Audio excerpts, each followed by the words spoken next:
Hello दोस्तों, हम लोग सीखेंगे कि किस तरह से पाइथागोरस प्रमेय को सिद्ध करें, अर्थात सिद्ध करें कि कर्ण स्क्वायर बराबर लंब स्क्वायर जो आधार स्क्वायर किस तरह से होता है, इसके बारे में हम लोग जानेंगे। तो इसके जानने के लिए हम सबसे पहले क्या करते हैं, एक फिगर ड्रॉ करते हैं जो कि समकोण त्रिभुज का होता है, जो कि हम यहाँ बताते हैं कि पी क्यू आर है इसमें। तो पी क्यू आर हो गया। तो इसमें कि कोण क्यू क्या है, कोण क्यू 90 डिग्री है। तो हम इसमें अपने मन से रचना करते हैं। रचना क्या करते हैं कि क्यू से पी आर पर लंब खींचते हैं। क्यू से हम पी आर पर लंब खींचे, तो क्यू से पी आर पर लंब खींचे तो यहाँ हम एम कर दिए। तो यहाँ हो गया क्यू एम लंब पी आर। यहाँ पे क्या होता है, क्यू एम लंब पी आर बोल सकते हैं। ठीक है, क्यू एम लंब पी आर हम इसको कर दिए। अब उसके बाद यहाँ लिख दीजिएगा क्यू एम लंब पी आर। अब हम किस तरह से अगर हम करेंगे तो हमें तीन त्रिभुज प्राप्त होगी। एक त्रिभुज क्या होगी, पी क्यू आर, फिर पी क्यू एम, फिर Q M R, Q M R, तीन त्रिभुज हो गया। अब समरूपता के शर्त के अनुसार हम दो त्रिभुज को हम चेक करेंगे कि समरूप है कि नहीं है।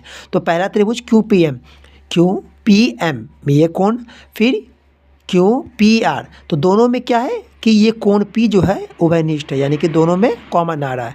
फिर हम बात करते हैं पी क्यू आर।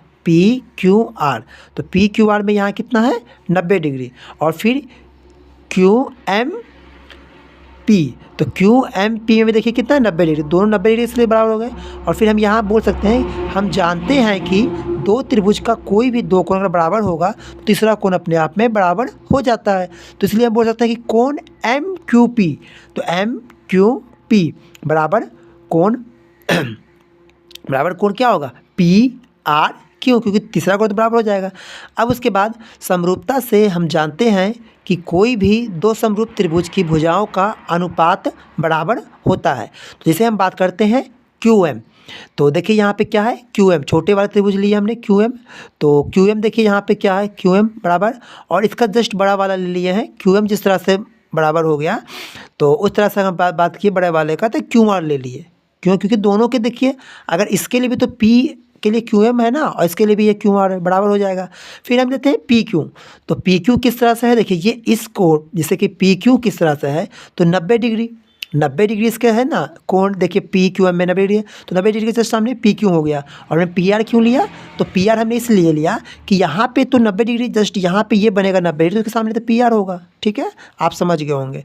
अब उसके बाद पी एम, अगर हम पी एम की बात करते हैं तो पी एम हमने क्यों लिया, तो पी एम हमने इसलिए लिया क्योंकि यहाँ पे जो कोण है, ये क्यू जो कोण है बाकी बचा, तो यह पी एम हो जाएगा, ये पी एम हो जाएगा। और फिर यहाँ लास्ट में यहाँ आर बच गया, तो आर के जस्ट सामने का ये कोण, यानी हम कह सकते हैं कि जिस भुजा का मतलब कि कोण अगर बराबर होगा तो सामने का भुजा भी बराबर होता है। अब यहाँ पे हम कहेंगे कि देखिए कोई भी दो त्रिभुज लेते हैं साइड, यहाँ में लिया पी क्यू बटा पी आर बराबर पी एम बटा पी क्यू।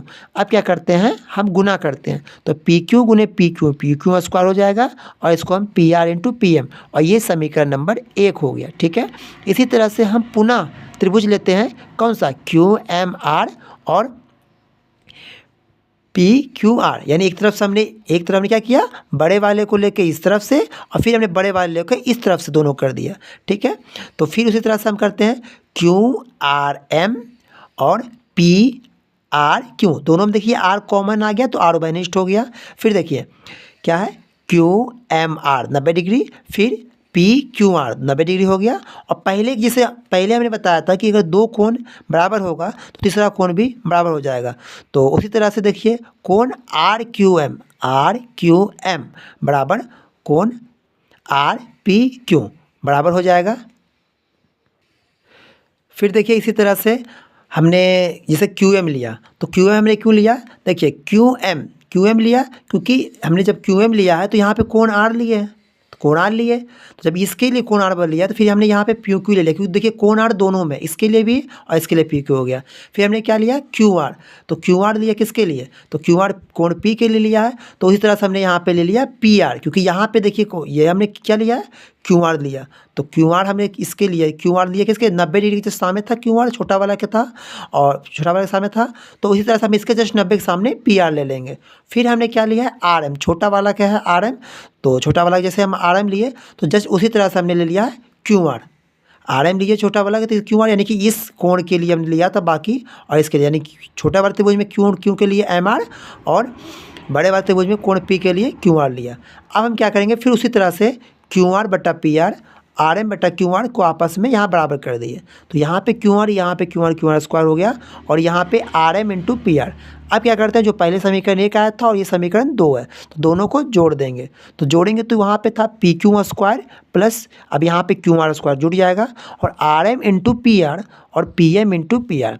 तो पी क्यू स्क्वायर प्लस में क्यू आर स्क्वायर, तो बराबर क्या हो जाएगा, पी आर लिख लिए और ब्रैकेट में हम कॉमन लेंगे क्या, R M plus P M, R M plus P M.